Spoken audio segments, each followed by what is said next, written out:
Meet Kevin just put out a video saying $100 million is not enough money. Not a clickbait title. That's actually what he's arguing. And the interesting part isn't that he's wrong, it's that he's right. And almost nobody who's building wealth is thinking about it that way. Here's the thing. Most people think $100 million is the finish line. It's the number where you stop working, buy an island, and declare victory. But if you actually do the math on what $100 million generates, Kevin's point starts to make sense.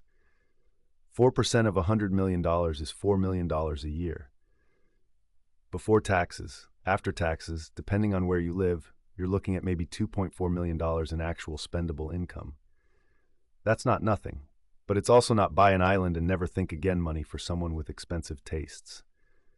The reason this matters to you, even if you have $100 in savings and not $100 million, is that it reveals something about how wealthy people actually think about wealth that's completely different from how the rest of us are taught to think about it. Most personal finance content is built on scarcity. Get to 1 million, then 10 million, then you've made it. The finish line is fixed.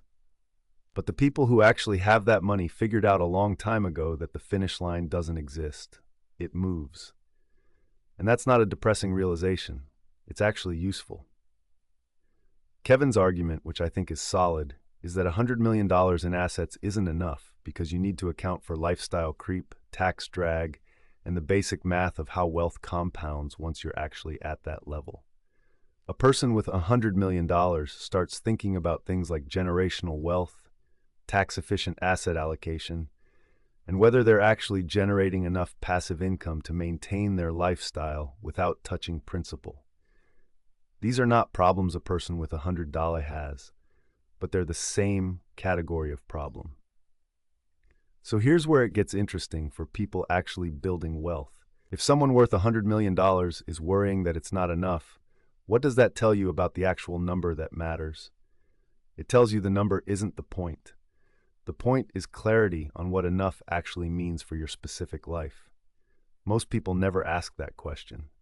They just chase the number. $1 million, $5 million, $10 million. They hit it, and then either they move the goalpost or they realize they didn't actually know what they were aiming for in the first place. Kevin's video is basically pointing out that mistake at scale. The market's up 0.5% today. Bitcoin's up 1.66%. Most people are watching those moves and thinking about whether they should buy or sell. But the people actually thinking like Kevin is thinking are asking a different question. Not, is this price good, but does this asset class fit into my overall plan for generating the income I actually need? And that's the psychology shift that matters. Most retail investors are in asset accumulation mode. Buy, hold, hope it goes up. But the people with serious money switched modes a long time ago. They're thinking about cash flow. Can this generate income? What's the tax efficiency? What's the liquidity profile? How does this fit into the bigger picture? If you're building from 100 Ks, you don't need to think that way yet. But you should probably start asking yourself those questions now, because the people who ask them early end up very rich, and the people who ask them late end up with $100 million wondering if it's enough. Here's the actual takeaway. Kevin's point isn't that you need $100 million and more. His point is that you need to know what you're actually optimizing for. Income, wealth, freedom, tax efficiency, generational transfer, legacy. Those are different things and they require different strategies. Most personal finance content conflates them. It just says get rich. But getting rich is not the same as building sustainable income. And sustainable income is not the same as building generational wealth. And if you don't know which one you're actually after, you'll optimize for the wrong variable and end up with money that doesn't solve the problem you thought it would. So the question for you is not, do I need $100 million? It's, what does enough actually mean for my life?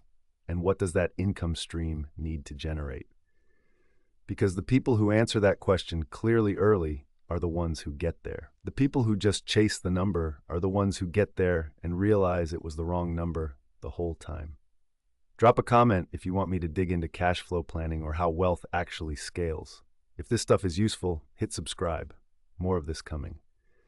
And speaking of weird numbers and bad math, 3 baby warthogs just got born at a zoo in Spain. Biopark Valencia, apparently. Now, I know what you're thinking. That's not weird. That's just a zoo doing its thing. But here's the thing. The odds of 3 specific outcomes happening in sequence is lower than most people think. And you know what most people do when they see a low probability event? They convince themselves it means something. 3 births. 3 is a pattern. 3 is a sign. That's exactly how people end up convincing themselves that their financial plan is working because they had one good month. Wild. Okay, I'm out. Drop a comment if you want me to dig into any of this further. Take care.